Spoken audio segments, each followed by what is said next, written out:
सार्वजनिक रूप से फांसी दे दी गई। और यहाँ से शुरू होता है क्रांति का सबसे बदनाम और खौफनाक दौर, आतंक का राज, जो 1793 और 1794 तक चला।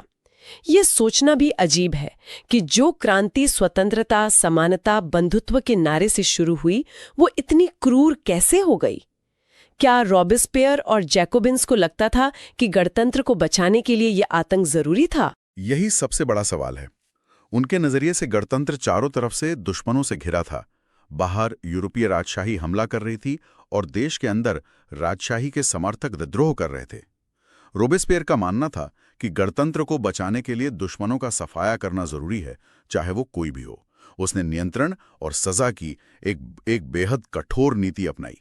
मतलब कोई भी जो उसकी नीतियों से सहमत नहीं था, उसे गणतंत्र का दुश्मन मान लिया जाता था। हाँ। चाहे वो कुलीन हो, पादरी हो या उसकी अपनी पार्टी का ही कोई सदस्य क्यों न हो। हाँ, और सजा थी गिलोटीन।